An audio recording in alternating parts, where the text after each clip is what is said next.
Okay. That's So, in the second. Kitzur Shulchan Aruch, the abridged code of Jewish law, chapter 108. Now, 108, 109, and 110 are essentially all about making matzah, preparing the flour, the water, and how it's actually made. So as most of us are not making our own matzahs, most of us buy matzahs, we're going to summarize these three chapters, and we're going to spend more time going forward on the halachas that are going to be more applicable and practical. So just have an idea. So the first thing is there's matzah and there's matzah. That sounds like a very good Jewish statement. Yeah. In other words, there's matzah for the Seder, that we're going to fulfill the mitzvah. And then there's matzah, in other words, food that's not chametz. So food that's not chametz, you make some bread and you ensure that it doesn't become leaven, and we'll discuss how that happens, but we ensure that it doesn't become leaven. For all your snacking and meals during Pesach, it doesn't need any requirements other than not being leaven. However, the first night, or outside of Israel, the first 2 nights, where we're fulfilling the mitzvah of eating matzah, that matzah has extra requirements. And one thing to be aware of is that much of the matzah that is sold in stores, although it may very well be kosher for Passover, it does not meet the requirements for the mitzvah of the Seder. And often people don't realize that, and they just buy matzah. They eat at the Seder. Right? So the first thing is that about the matzah, the verse says, Ushmatem es matzahs. You have to guard the matzah. So the first requirement for the matzah of the mitzvah, now, so I'm speaking about the matzah of the mitzvah now, the actual we eat the first 2 nights, is it has to be shmura. Now, a lot of people mistakenly think that shmura matzah means handmade matzahs. That's not true. You can have shmura machine made, and you can have handmade that's not shmura. The difference between shmura and regular matzah is regular matzah, they start supervising the wheat from the time they make it into flour. So they make it into flour and they supervise that the flour does not become wet, and that's regular matzah. And that's fine for the rest of Pesach. For the mitzvah, though, we need shmura. Shmura means that they start guarding the wheat from the harvest. Right? So well before it's ground, from the actual harvest. And as a matter of fact, they actually start guarding it before it's harvested. Because we have a few concerns. One concern is more of a kashrus concern than the mitzvah, and that is that if you have fully ripened wheat, that it no longer requires nourishment from the ground. If it gets rained on, the wheat kernels can split and sort of become chametz while they're still connected to the ground. So they need someone to supervise to make sure that it's harvested at the right time. A lot of wheat for matzah actually comes from about 2 hours from where I am here in Arizona, from Yuma. Right? See, that's more sort of famous for Westerns, but it's so in Yuma it's the right climate. It doesn't rain this time of year, and there's a lot of wheat grows there. There's actually a friend of mine, friend of the Smith family, actually, that he lives here now. And he spends about 6 weeks there watching the wheat grow, watching the grass grow. It's a very intellectually stimulating job. And when he comes back, we each year we tell him the same thing. Since you finished your last job, we're looking for someone to watch the paint dry. All right, that's because we're caring and sensitive and want to make him feel good. You're so bad. You're such a bad. Oh, that's terrible. Yeah, Robert. Yes. I was just going to say, and he thinks he's funny, but in any case, the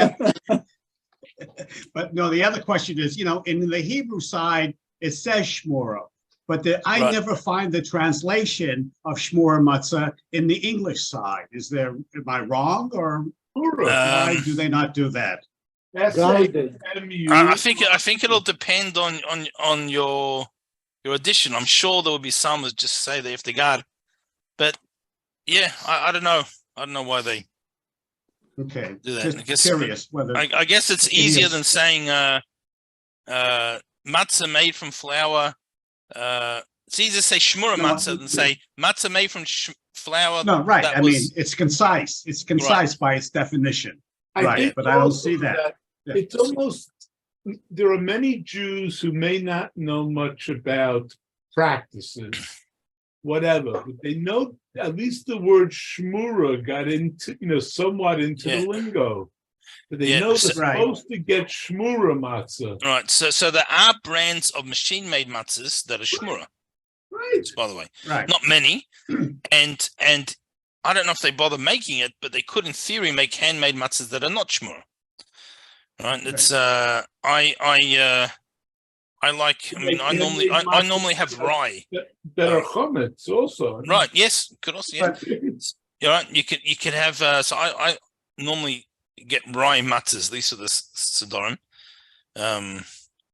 And 1 year I saw advertised shmura oat matzahs, and it was. Let me tell you, the price was 3 matzahs. Astronomical. 3 matzahs. Yeah. So I ordered them. I thought, let me give it a try. When it arrived before Pesach, it was shmura, machine-made oat matzah. Anyway, I sent it back. If it would have been a normal price, I would have kept it for after Pesach. But yeah. And another question is, I don't want to use the word, but it's like there's a fetish that for Pesach you have to have made in Israel shmur matzah, that's a premium versus domestic matzah. It certainly is nice of you to support the Israeli economy, and it's a wonderful thing to do, but it's not a requirement for Pesach. Yeah, I always find that I don't know what's happening this year, but the last few years, the cheapest reasonable matzah on the market was the Ukrainian matzah, which I mean, not going to half of Ukraine was Poland in the old days, right? So probably for 500 years, our families ate Ukrainian matzahs, so it's not a novelty really. But so I don't know if they're exporting this year. I'm not sure. I didn't see them yet. Maybe it's just Phoenix. I'm not sure what's happening in other places. Basket of the world. Siberia. They were. My father was in Siberia, and he told me about the Bukharian matzahs up there from Samarkand. He said they were like wagon wheels. They were thick, heavy, and filling. Yeah. But Samarkand is in Putin. I mean, it's in Bahrain. So here in Phoenix, we have the 3rd largest Bahrain community in the world. There's Israel, New York, and then Phoenix. Oh. So there's a few Bahrain shuls here. So they it's an ancient community from Persia originally. Yeah. So it's actually interesting that they're like Sfardim who eat herring and drink vodka. Because being close to Russia, so it's like it's interesting cross-cultural. There was a big community in Uzbekistan. Yes. So this is Kazakhstan. Yeah, actually, this is Uzbekistan. Uzbekistan also had. I'm saying, but I think. But anyway, back to the matzah. So for the mitzvah, it needs to be shmura. That's number 1. Number 2. I'm skipping a little bit, but let's just do the requirements. Also has nothing to do with the baking. We got sidetracked into the baking. Correct. So it has to do with the way the flour and water is kept. Yeah, that's right. That's right. So the wheat shmura means the wheat is under supervision from the time actually just before harvesting. From the harvesting, a non-shmura means in order to certify kosher the Pesach in shmura, you need to supervise the flour from time it's ground, from time the wheat's ground into flour. So the other requirement for the mitzvah matzah is that it should be made lishma. Lishma means it's made for the sake of the mitzvah. And this is one of the reasons why it's preferable it's much better to use the handmade matzahs, at least for the Seder, because a person can make something with an intention. So you got this, even the commercial handmade matzah bakeries, what they do is when they start each batch, they all make the announcement, the shame matzah's mitzvah, right? For the sake of the matzah, the mitzvahs, they all make the announcement. They have that in mind. Now, at least at this stage, machines can't have intentions, right? So the way they claim that it's okay is they say the fellow who flicks the switch when he turns on the machine, he also says the same mitzvah's matzah. However, those,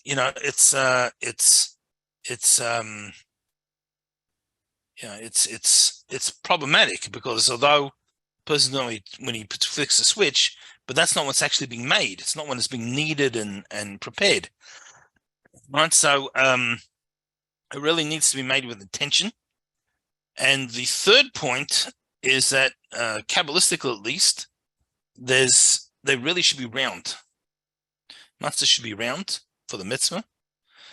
If they could make machine-made matzahs round, they would. Problem is you're not allowed to use a press for matzah. There's a concern that if we start pressing it and shaping it. Rabbi, who said it has to be round for the mitzvah to be legal? Okay, I'm not saying it's a requirement that if it wasn't round, you didn't fulfill the mitzvah. It was definitely the preferable way to do the mitzvah. But why? Why round? Okay, so round in general represents a lot of concepts, in Kabbalah and different things. We can come back to it, but let's just finish this point. I'm sorry. No, it's okay. It's okay. No, it's okay. I mean, it's an excellent question. I just want to finish the point of, so therefore, although there are some people, or many people, that are particular to only have handmade shmura matzah the entire Pesach, and I will recommend that to anyone who is comfortable, is able to do that. But even if someone is going to eat the machine-made matzahs on Pesach, they should really ensure that for the Seder, for fulfilling the mitzvah, they have the handmade shmura matzahs. So it's shmura, it's handmade, so it's made with intent, and it also has the ideal requirement of being round. So just to mention, we don't use a press, we don't use any like cookie cutter type things, on matzahs. We're not allowed to do that. Anything that's going to shape it or braid it or anything like that, because we are concerned that it is going to take time, and it's not being worked while you're doing that. And when it's not being worked, it can become chometz. On a practical level, it's round because that is the easiest shape to roll out. So it's quick. Almost round. That's right. Oh, yeah, right. Roundish, right? So it's the easiest shape to roll out evenly, and also then there's less chance of it becoming chometz, right? So that's its natural shape, and so that's ideally how it should be. So there's matzah for the mitzvah, and which has its requirements, and then there's matzah, meaning, the same way that I could eat a piece of steak because it's not chometz, so I just can't have chometz. So I can have a wafer that's also not chometz. It was made in a way that's kosher l'Pesach. So we shouldn't confuse the two. Rob, was your hand up? Oh no, I'm sorry. No, that's fine. It's fine. No, that's fine. You can rest your hand however you like. Just if you had a question, Okay, I didn't want to leave you hanging. You still pay attention to me. That's encouraging. Thank you. Oh, my pleasure. So the first thing is the wheat. Ideally, should be shmura. So they guard it and they make sure to harvest it a little bit before it's normally harvested. If you're just going to use it for regular bread, in order to ensure that it doesn't get rained on. Various things. They do check some of the wheat kernels, and if it's split, it's going to depend the ratio, whether we can use that batch of wheat. They also for matzah, they sand down the millstones. They use new bags, so we don't wash the bags. We use brand new bags for the flour. If a bag becomes wet or partially wet or even moist, so it's going to depend how much. In theory, if it was one little corner became wet, you could use the top half of the bag. These different things. We don't keep the flour. We don't bake it straight away, right? You don't grind it then bake it, because when it's ground, because of the friction, it's hot. It's warmer than normal, and chametz becomes leaven quicker at a higher temperature. This, by the way, without getting to the debate of too much of machine-made and handmade matzahs, at the time when machine-made matzahs came out, there was a whole controversy. There were some people who felt that it was more kosher because, stainless steel and, whatever it is. There were those, though, who have a concern. The concern is, we know when dough has been left unworked for 18 minutes, that's when it becomes chametz. Now, if you look at a microscope, you don't necessarily see a change from 17 minutes and 59 seconds to 18 minutes. As a matter of fact, you can even sometimes see that something actually does become chametz earlier. I mean, the actual signs of the fermenting are not dependent on time. It's dependent on humidity, the heat, and it's a lot of other factors, and whether it's being worked. So, since we have it's been handed down from Mount Sinai, there's a change at 18 minutes, but it's not something that we're able to measure. The concern is that if we are working at higher temperatures, which high temperature generally leads to becoming leaven quicker, then maybe what happens at 18 minutes at hand-made friction temperature maybe happens at 14 minutes, let's just say, I'm just making up a number, when it's machine-made, which is much higher temperature because it's working faster, there's a higher level of friction. So therefore, there are a lot of people who avoid the machine-made matzahs the entire Pesach. And like I said, if you're able to, I recommend that. It is more expensive. It is sometimes harder to digest and different things, and people have their their own unique circumstances. So I'm certainly not saying it's not kosher, but the machine made. But if you're able to have the handmade matzah the entire year, highly, highly recommended. I think entire Pesach and the entire year. I think it avoids many issues, and you make sure that you're meeting all requirements. But even if for whatever reason, whatever the circumstances, the person's going to have a machine made, at least for the Seder, at least for the 2 Seder nights, to use the handmade, it's really, really important for the mitzvah. So we can't use the flour the same day that it's being ground. We have to let it sit overnight so it comes back to sort of room temperature, because we're concerned about it being used when it's hot. Not that we do it today anyway, but we don't transport the sacks of flour by animal back, right? Because the animals get hot and sweaty as they're carrying the sacks, and unless we have leather in between. Today probably goes in the back of a truck or something. You'd hope. It's that's how it goes. So that's a summary of chapter 108. Just before we start the next chapter with a summary, just because we mentioned the Bachari matzahs being a bit thicker, just want to mention from a technical Torah perspective, matzah can be up to a tefach thick. So as a reminder, tefach is the width of our fist. In other words, if you cook it fast enough, and again, it has to be cooked fast enough that within 18 minutes of the water touching the flour, it's cooked all the way through. Now, for sure, to make thick matzahs like that, we have lost the expertise. Ashkenazim already for the last, approximately 600 years, have been particular to only have wafer thin matzahs, like our regular thin hard matzahs, but not any thicker than that. because we've lost the expertise of being able to snap bake it. You know, as it is, if you look now, the matzahs, they're baked in less than a minute. You know, they sort of go in the oven, come pretty much straight out. And to be able, if it's not fully baked inside, then it's going to become chametz.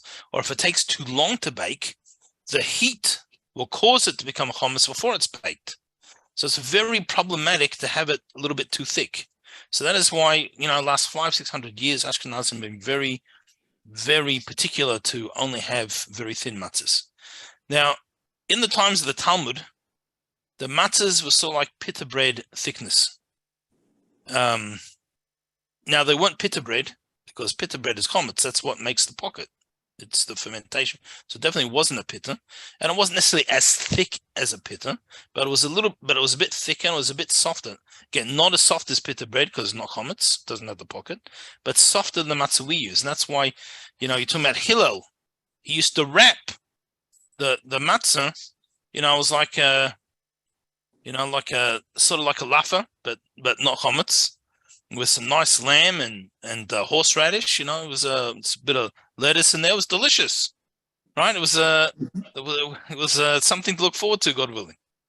But there are some Sephardic communities who still make that today.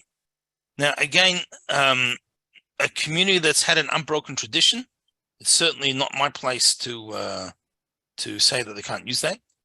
But I will point out that many of the places that make it today are not coming from unbroken tradition. It's just sort of, oh, well, Sfam do like this, so we'll, you know, and they just, you know, make their methods on their own. It's not a, sorry? Keep it culturally and historically consistent. Well, I'm not sure there's, again, a lot of the places that make them and try to sell them today, they're just people who say, oh, well, we want to have this nice matzah because, and they don't have that tradition, haven't been taught how to do it and different things. So really, one has to be very careful about where they get these things. Yeah, Ben. 200-300 years ago, they didn't have watches. How did they know 18 seconds? 18 minutes? Or 18 minutes?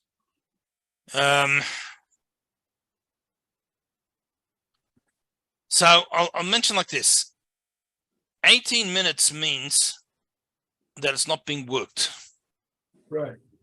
So 18 minutes is the time that it takes to walk a measurement called a mil. It's not exactly a mile like we have today, but I believe it is the measurement that the modern mile originated from. So to walk a mil takes 8 minutes. So the time that was our tradition from Mount Sinai is the time that it takes to walk a mil, which is approximately 18 minutes. Now, in theory, if you are working the matzah the whole time, so you're really working, it doesn't mean you just, you know, tapping it with your fingers. You're talking about you're really vigorously kneading and pumping the dough. You could keep it going for 2 hours because that pushing, that it stunts the fermentation process and it doesn't begin. 18 minutes is really if it's left unworked. The reason today that all commercial matzah bakeries or handmade matzah bakeries do the 18 minutes is because it keeps it simple.